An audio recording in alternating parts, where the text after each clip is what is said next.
Petit avertissement, certains passages que vous allez entendre dans cette vidéo vont traiter de thématiques autour du suicide, des abus physiques et psychologiques. Ainsi, certains récits auxquels vous allez assister pourraient heurter un public sensible, sujet à des dépressions vécues par eux-mêmes ou par leur entourage, ou victimes de traumatismes. Ainsi, si ces thématiques ne vous parlent pas ou peuvent provoquer chez vous des réactions négatives, je vous invite et vous recommande fortement à quitter la vidéo. Mais pour les autres, comme vous le savez déjà, le message de cette chaîne est avant tout un message de résilience, de motivation et de mieux-être, une invitation à se battre pour rester en vie, malgré l'adversité. Donc welcome back. Goms expérimente de retour pour un nouvel épisode. Dans cette vidéo, nous allons parler de l'histoire d'une légende du développement personnel et de l'entrepreneuriat, Tim Ferriss. Et bien entendu de son best-seller qui est maintenant devenu un classique, la semaine de 4 heures. Jusqu'où seriez-vous prêt à aller pour accéder à un meilleur niveau de vie, à un peu plus de liberté? Que seriez-vous prêt à abandonner comme mauvaises habitudes pour améliorer votre productivité et atteindre vos rêves les plus fous? Travaillez moins, gagnez plus et vivez mieux, c'est la question à laquelle a répondu un jeune entrepreneur new-yorkais de même pas 30 ans au milieu des années 2000. Question qui va lui valoir un titre de best-seller au New York Times, pourrait avoir répondu par une méthode révolutionnaire qui aura quand même été refusée avant ça par 26 maisons d'édition différentes avant d'être accepté et publié. Comment un jeune entrepreneur nomade au potentiel multiple a réussi en l'espace de quelques années à devenir un gourou de la positivité jusqu'à la Silicon Valley, tout en devenant champion d'arts martiaux et de tango et d'entrer dans le livre des records. L'incroyable histoire de Tim Ferriss, le gourou de l'entrepreneuriat, c'est maintenant. Bienvenue sur Goms Expérimente, la chaîne qui vous motive en vous faisant voyager à travers les âges, les pays et les époques par le développement de soi. Et sans plus attendre, let's Goms! Easy choices, hard life. Hard choices, easy life. The hard choices, what we most fear doing, asking, saying, these are very often exactly what we most need to do. And the biggest challenges and problems we face will never be solved with comfortable conversations, whether it's in your own head or with other people. So I encourage you to ask yourselves, where in your lives right now might defining your fears be more important than defining your goals? We suffer more often in imagination than in reality.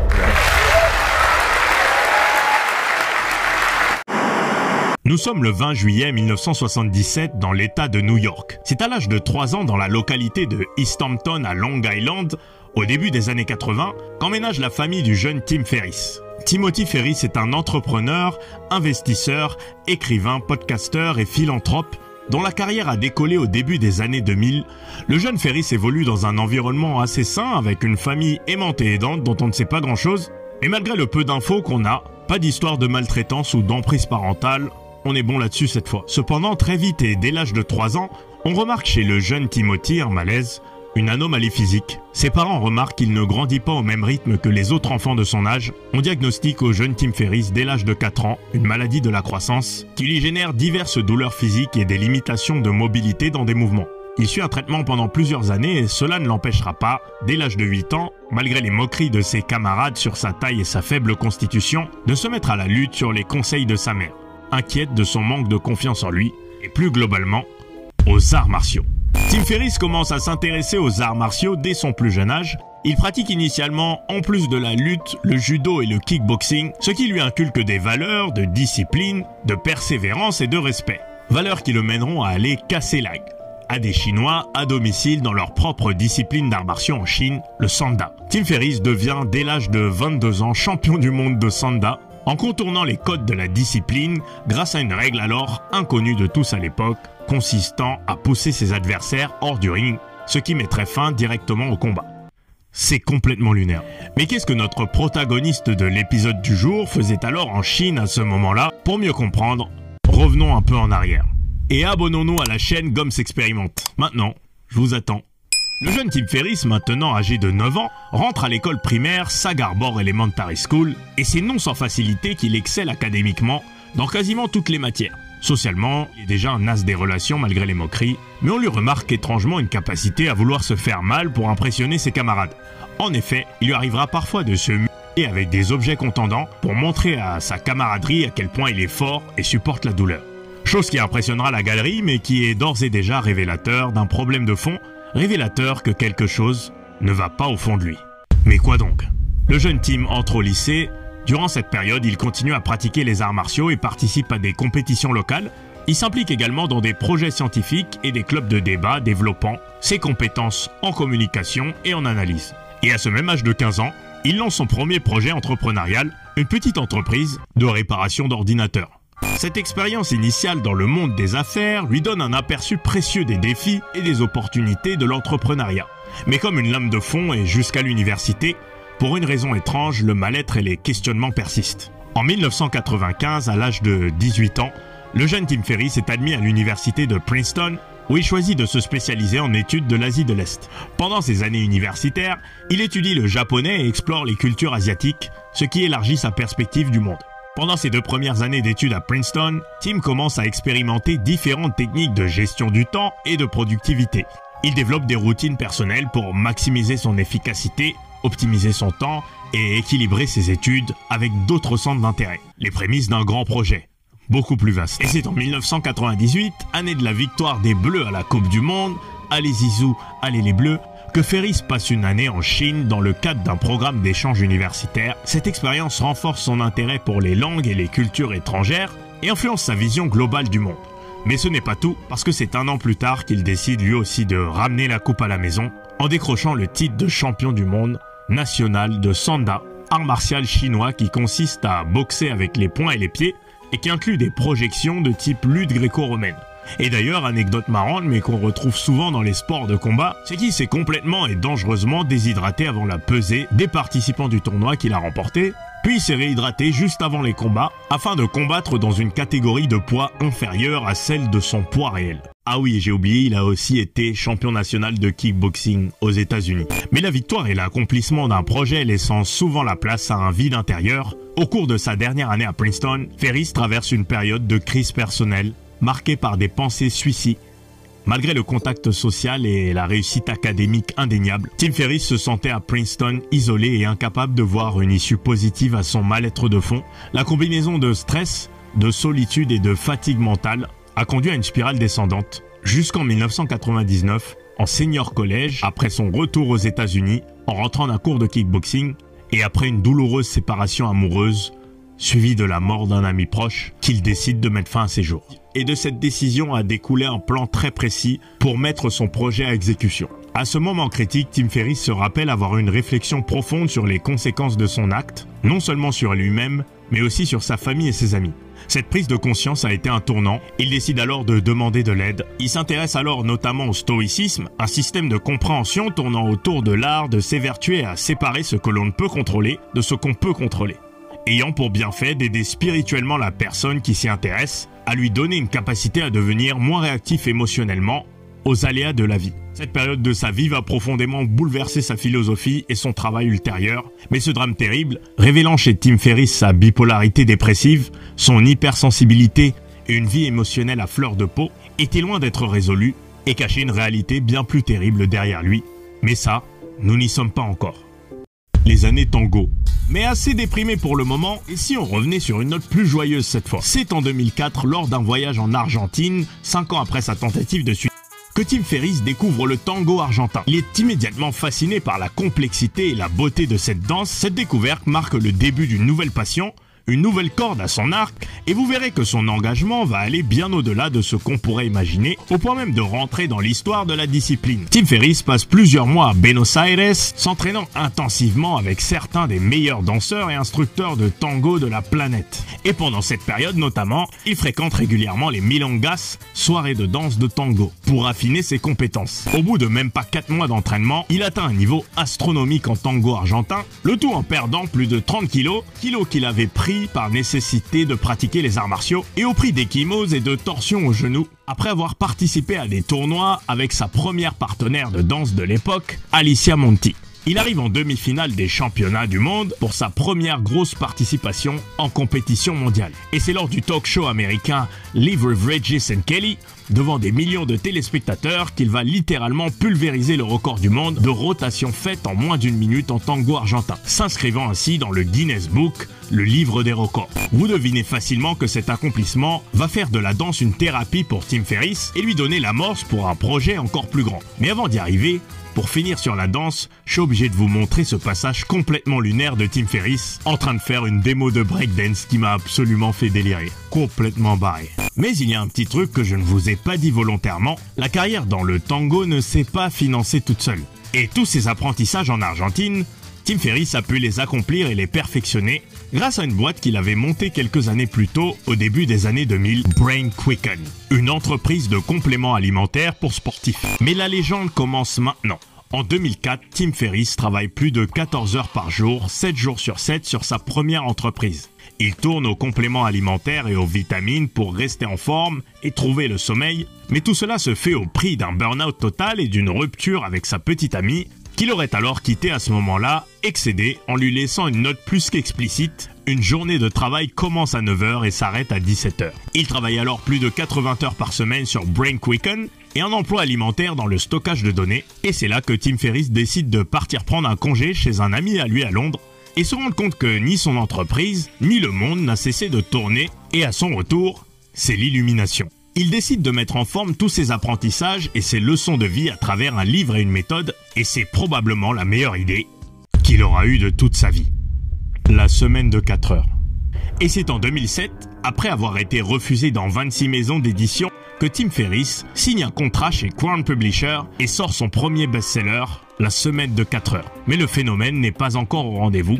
Bien au contraire, le livre s'imprime seulement à 5000 exemplaires, mais heureusement, Tim Ferriss a plus d'un tour dans son sac et le bras long, et grâce à des contacts à lui dans la Silicon Valley, notamment le blogueur Robert Scoble, assez influent à cette époque, il réussit à multiplier comme des pains les copies vendues. À la suite de ça, l'ouvrage alors inconnu devient best-seller au New York Times, s'écoule à des millions d'exemplaires et caracole en tête des ventes des ouvrages sur le marketing. Il est aujourd'hui en 2024 traduit et réédité régulièrement dans plus de 36 langues. Et pour cause, la méthode semble évidente et bateau, mais révolutionnaire, déléguer, automatiser et optimiser son temps. Travaillez moins, gagnez plus et vivez mieux. Le tout en se concentrant sur les tâches les plus importantes et en ignorant totalement celles qui sont secondaires ou trop chronophages par rapport à ce qu'elles rapportent en termes de rendement financier et aussi sur le plan humain.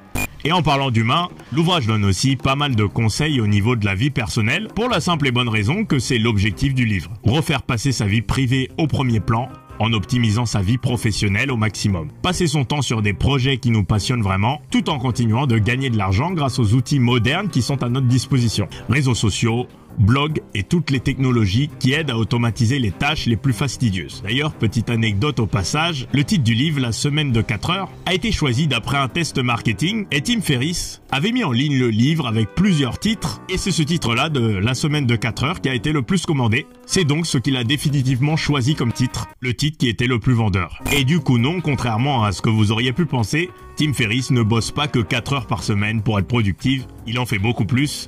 Mais il se prend aussi énormément de vacances. Il refuse le métro, boulot, dodo, et tous ces concepts constituent ce que Ferriss nomme la semi-retraite. L'art de partir en vacances et de travailler à distance, là où notre présence sur notre lieu de travail ne serait pas si indispensable que ça. La productivité serait liée au cadre de vie, et en réalité, pourquoi s'embêter à gagner sa vie dans un cadre morose? Pourquoi travailler et payer des charges, un loyer dans un lieu fixe, quand on peut faire la même chose à des milliers de kilomètres de distance, dans un cadre de rêve ensoleillé?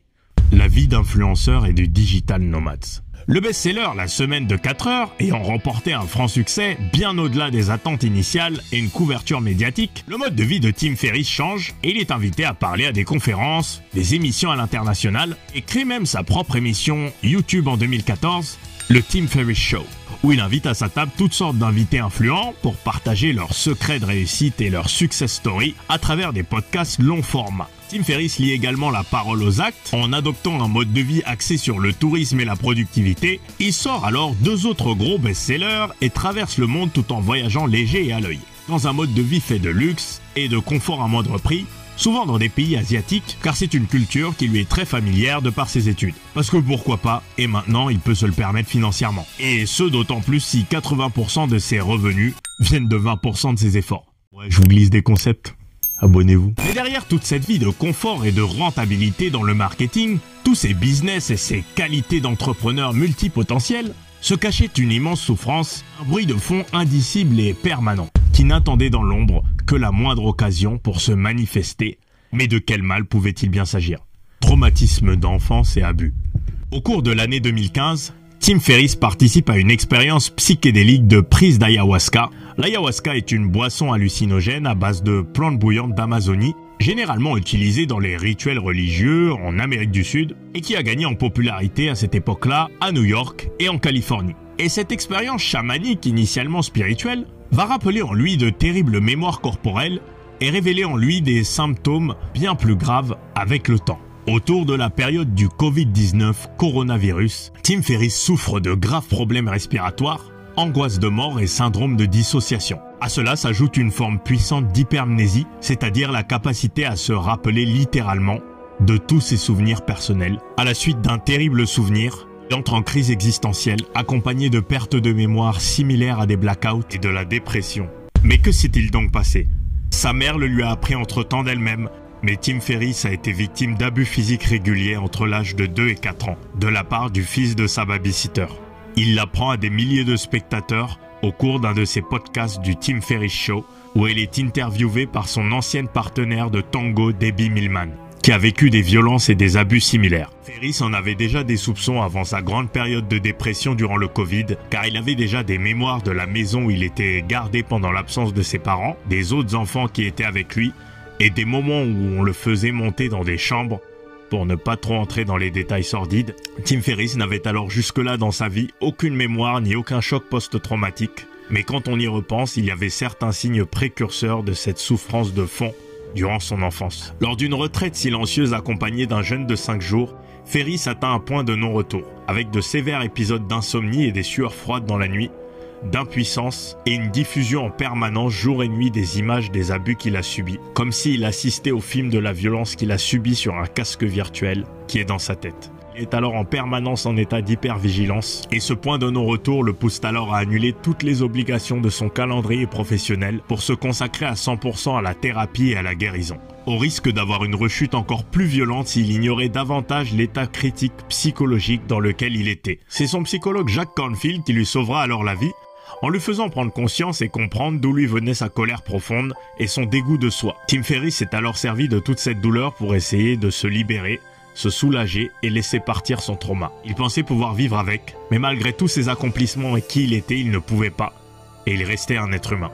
Pour Tim Ferriss, la réponse était évidente, parler de ses abus et sortir du silence. Ferriss a ensuite décidé d'écrire un livre à ce sujet, qui est toujours d'actualité. Et anecdote triste à ce titre, il voulait même attendre le décès de ses parents pour le sortir, pour qu'il ne culpabilise pas davantage de tout ce qui lui était arrivé. Force est de constater que la capacité de dissociation de Tim Ferriss a été pour lui un puissant mécanisme de survie et un don de l'évolution. Car sans ça, on ne sait pas vraiment s'il aurait tenu psychologiquement, ni ce qu'il serait advenu de sa personne. Que devient Tim Ferriss ? Tim Ferriss est aujourd'hui en 2024 toujours un auteur de renom. Et après avoir sorti bien d'autres best-sellers, son ouvrage de référence reste La Semaine de 4 heures, traduit maintenant dans plus de 40 langues. En plus d'être un écrivain, entrepreneur et artiste polyvalent, il est aussi devenu ce qu'on appelle un business angel, c'est-à-dire quelqu'un qui soutient financièrement des entreprises à gros potentiel. Il a investi dans des franchises telles que Facebook, Twitter, eBay, Shopify et même Uber, dont la seule valeur de son investissement s'élève aujourd'hui à 100 millions de dollars. Depuis son traumatisme, il est devenu un engagé, fervent défenseur de la cause de la santé mentale, tout en utilisant sa plateforme du Tim Ferriss Show pour sensibiliser et aider ceux qui traversent des périodes similaires de dépression. Il investit 17 millions de dollars dans l'ouverture d'un centre de recherche psychédélique pour créer des accompagnements thérapeutiques via psychotropes, comme il l'a fait pour guérir son traumatisme. Mais au-delà de tous ses accomplissements et de son don naturel d'être un acteur multipotentiel de la réussite, quel était le message de fond de Tim Ferriss ?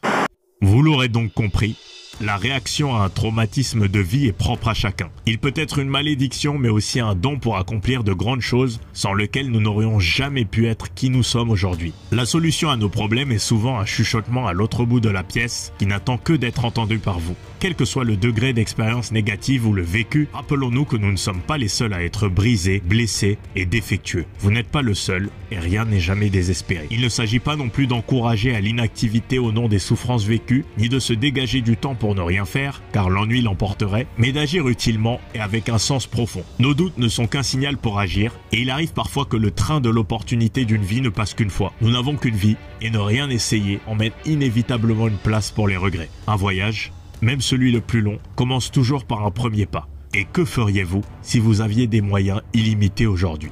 Où seriez-vous si rien ne vous était impossible? Voici donc finalement les 10 conseils les plus précieux tirés de la semaine de 4 heures de Tim Ferriss, les 10 conseils clés tirés de son œuvre de best-seller et de ses expériences de vie.